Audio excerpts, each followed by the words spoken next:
Sir ఇక 'కుబేర' అనే ఒక సినిమా నిన్న రిలీజ్ అవ్వడం జరిగింది. సో మీకెలా అనిపించింది సార్ సినిమా?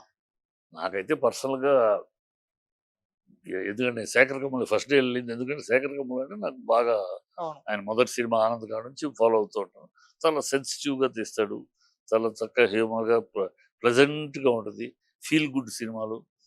అలాగే విషయం ఉంటది. ఎక్స్‌పెక్టేషన్‌లో ఇద్దరిని పెట్టి తీసాడు. ఏమిటి ఈయన ఏం తీశాడు? ఏం మాయాంతర్జాలం చేశాడో అని బాగా ఇంట్రెస్ట్‌గా ఎళ్ళాను. నేను డిసప్పాయింట్ అయ్యాను. To be frank. హ్మ్. బాగా డిసప్పాయింట్. ఇది అసలు 'శేఖర్ కమ్ముల' సినిమా అనిపించలా నాకు. 'శేఖర్ కమ్ముల' ఇది ఎక్కడ కనపట్ల. రాంగు అటెంప్ట్స్ అనిపించింది. Very wrong attempt. ఒక బిచ్చగాడిలో ఏదో వాడిని ఔన్నత్యం బిచ్చగాడిలో ఒక చూపించాలనే ప్రయత్నమే రాంగ్. ఎందుకంటే బిచ్చగాడిలో అదొక వ్యాపారం. బిచ్చగాళ్ళది ఒక వ్యాపారం జరుగుతది. అదర్ సైడ్ కొంతమంది బిచ్చగాళ్ళందరూ ఆ వ్యాపారానికి ఉన్నా అక్కడ బతికేస్తున్నారు. అడ్డు పెట్టుకుని కష్టపడే పని లేకుండా ఏదో హ్మ్. అడుక్కు తింటే సిగల దగ్గర ఎక్కడెక్కడ అడుక్కు తింటాం, అడుక్కుంటాం బతికేస్తున్నారు. అవును. కష్టం లేకుండా, కష్టపడకుండా సాయంకాలం అయితే వచ్చిన డబ్బులతోటి ఎంతోమంది చూస్తున్నాం. సారా కొట్టు దగ్గరికి బ్రాందీలు కొనుక్కొని. సో వాళ్ళలో ఏదో గొప్పతనం వాళ్ళని ఏదో గొప్పోళ్ళుగా చిత్రీకరించాలి, చూపించాలనటమే దాంట్లో బిచ్చగాళ్ళు రెండో క్యారెక్టర్ ఏంటి? తల్లిదండ్రులు బిడ్డలు దూరం చేసావు. అమ్మ నాన్న చనిపోయావు. ఇట్లా కాన్బర్డ్ పరిస్థితులు కొంతమంది బిచ్చగాళ్ళు అవుతున్నారు. అనుకోని పరిస్థితులు. విధి వక్రించిన వాళ్ళు. ఆ ట్రాక్ వేరు. ఆ ట్రాక్‌ని టచ్ చేసి ఎక్కడో టచ్ చేసాడు గానీ వదిలేసాడు. ఆ ట్రాక్ ఏదో ఒక బిచ్చగాడు పెద్దోడయిపోయాడు. బిచ్చగాడు కోటీశ్వరుడిని ఛాలెంజ్ చేసాడు. అంతా ఆర్టిఫిషియల్‌గాను నాకైతే చాలా ఆర్టిఫిషియల్‌గా, అన్‌న్యాచురల్‌గా, ఫోర్స్‌డ్ ఇదిగా అనిపించింది. మరి అసలు అలాంటివి చేయడు. ఓకే. శేఖర్ కమ్ముల డెఫినిట్‌గా గ్రేట్ డైరెక్టర్. అంటే ఈస్థెటిక్ సెన్స్ ఉన్నవాడు. చాలా చాలా బ్యూటిఫుల్‌గా హ్యూమన్ ఎమోషన్స్ చాలా చక్కగా మోల్డ్ చేస్తాడు. అతను మరి ఏం అటెంప్ట్ అతని అటెంప్ట్ వీళ్ళని పెట్టుకోవటం వల్ల మాస్ హీరో అతను నేను ఈ క్లాస్ హీరోయిన్ అని పెట్టుకుని ఏదో చేసాడా అనిపించింది. హౌస్‌ఫుల్ వస్తే జనాలైతే హౌస్‌ఫుల్ వస్తే శేఖర్ కమ్ముల కోసం వస్తారు. ఓకే. శేఖర్ కమ్ముల మంచి డైరెక్టరు. ఇద్దరు కాంబినేషన్ ఎలా ఉంటుందో అని వస్తున్నారు. బట్ సస్టైన్ అవుద్దా అనేది నా డౌట్. ఓకే. అంత స్ట్రెంగ్త్ కనపడలా సినిమాలో. మళ్ళీ మళ్ళీ చూడాలని గాని, బయటకొచ్చినాక గుర్తుపెట్టుకోవాల్సిన సన్నివేశాలు. ఎప్పుడు కూడా సినిమా ఎప్పుడు ఆహ్, అలా పాతుకుపోతుందమ్మా. సినిమా చూసి మనం థియేటర్ బయటకొచ్చినాక ఒకటో, రెండో సీన్‌లు ఎపిసోడ్స్ మన మైండ్‌ని కెలుకుతా ఉంటాయి. హ్మ్. హ్మ్. భలే ఉంది కదా! భలే తీశాడు కదా! అనుకుంటా ఉంటాం. అలా అనుకుంటానికి నాకెక్కడా దీంట్లో ఎక్కడా ఏం దొరకలా. వాడు చేసాడు కష్టపడ్డాడు. బిచ్చగాడంటే నిజంగా బిచ్చగాడిలాగా గెటప్ వేసుకొని పెర్ఫార్మన్స్ చేశాడు. పెర్ఫార్మన్సు పెర్ఫార్మన్స్ ఆంధ్రాకి ఎంతవరకు పనిచేస్తది? తమిళనాడులో పనిచేస్తది. హ్మ్. తమిళనాడులో తను సూపర్ స్టార్. ఒక సూపర్ స్టారు ఇలాంటి వేషం వేశాడంటే అదొక వింతగా చూస్తారు. ఇంత బ బ బ మురికి బట్టలు కుప్పల్లో పడిపోయి ఒక సూపర్ స్టార్ చేసాడు. అబ్బా! ఎంత ఇక్కడ అతను సూపర్ స్టార్ కాదు కదా! అవును. అది తమిళనాడులో అందుకని తమిళనాడులో బాగా ఉంది కానీ ఇక్కడ ఓకే చూస్తాం. అంత అన్‌న్యాచురల్, ఫోర్స్‌డు, ఫోర్స్‌డ్ డ్రామా, అన్‌న్యాచురల్, ఆర్టిఫిషియల్ అది మరాఠీ సినిమాలో కనపడదు ఎప్పుడు. ఈ సినిమాలో కనపడింది. బాగా ఎక్కువ కనపడింది. అందువల్ల నేను బాగా డిసప్పాయింట్. ఎక్కడ ఏంటో ఆయన జోనలే కాదే. కనపడలా. ఎక్కడ నాకు 'శేఖర్ కమ్ముల' ఎదుగుతున్నా సినిమా చూస్తున్నంత సేపు 'శేఖర్ కమ్ముల' ఎక్కడ కనపడలా. ఓకే. అందువల్ల నేను డిసప్పాయింట్ అయ్యా. ఓకే.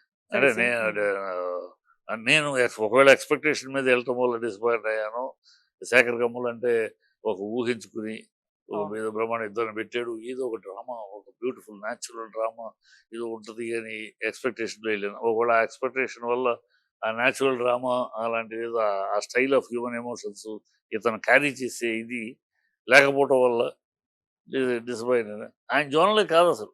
ఓకే. ఆయన జోనల్ కాదు. అంటే నేను కూడా క్రైమ్ తీయగలను అనటం కోసం తీసినట్టుంది అంతే. ఆయన జోనల్ కాదు. ఆయన స్టైల్‌లోనే లేదు సినిమా. ఓకే.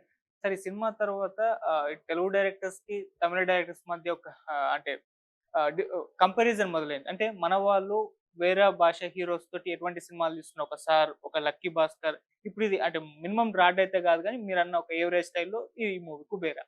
అదే వాళ్ళైతే ఒక 'వారియర్', ఒక 'గేమ్ చేంజర్', ఒక 'స్పైడర్' లాంటి రాడ్ మూవీస్. అంటే ఏంటి ఈ డిఫరెన్స్? ఈ కంపారిజన్ చేస్తే వాళ్ళ డైరెక్టర్స్ మన హీరోస్ తోటి అటువంటి సినిమాలు, మన డైరెక్టర్స్ వాళ్ళ హీరోస్ తోటి ఇలాంటి సినిమాలు.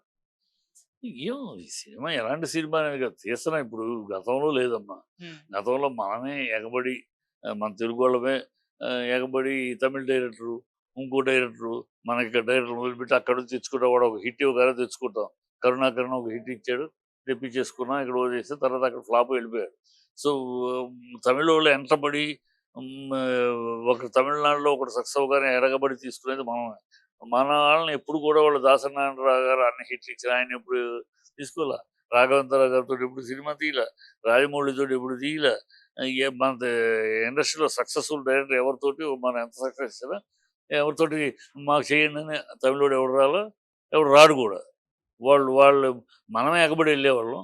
ఇప్పుడు కాదు పాన్ ఇండియా అయింది కనుక వస్తున్నారు అంతే. పాన్ ఇండియా అయిన తర్వాత కన్నడలో కూడా క్రిష్ గొప్ప హిట్ ఇవ్వబట్టి అతనితోటి ఇక మొత్తం కలిసిపోయింది. వాళ్ళ ఒక లాంగ్వేజ్ డైరెక్టర్ కాదు కదా, ఒక లాంగ్వేజ్ హిట్ ఇస్తే అన్ని లాంగ్వేజ్కి వెళ్ళిపోతున్నాడు కనుక ఇవాళ మనకు ఉన్న బ్యాడ్ హ్యాబిట్ అది.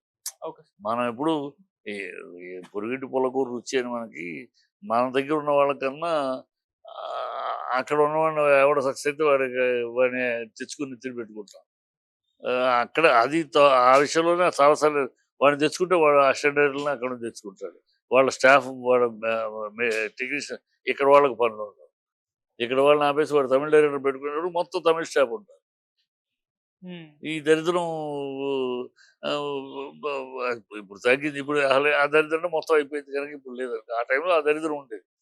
మన అసిస్టెంట్కి పని ఉండేది కదా. మన మేకప్ అసిస్టెంట్కి వాళ్ళ మేకప్ మ్యాన్ వస్తాడు, వాళ్ళు వస్తారు. అందరికీ స్టార్ రూమ్లు, హోటల్స్, రూములు, co director, assistant director, clap కొట్టి అందరూ అక్కడ నుంచి వస్తారు.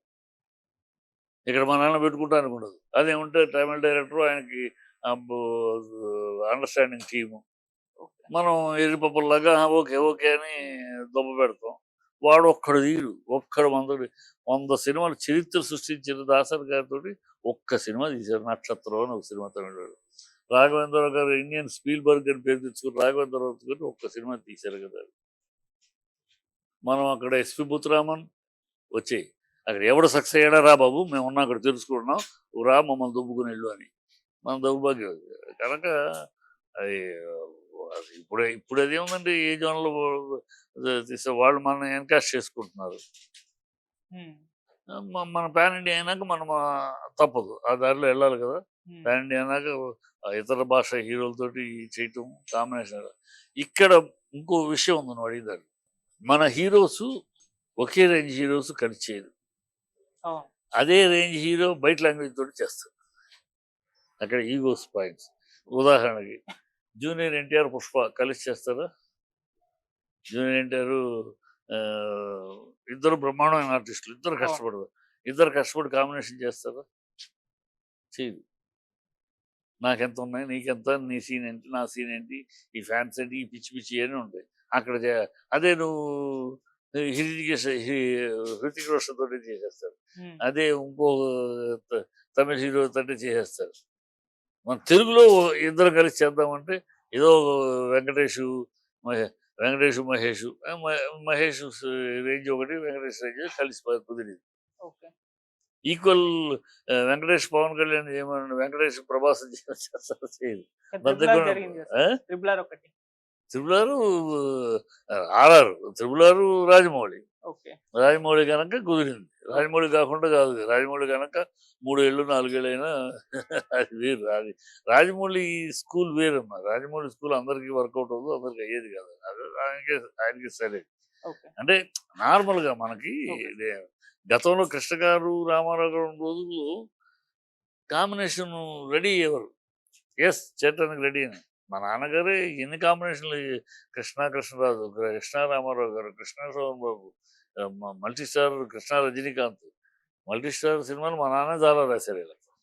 అప్పుడు అంతా బ్యాలెన్స్. ఇప్పుడు యూత్, ఈ కుర్రాళ్ళు వచ్చిన తర్వాత మనం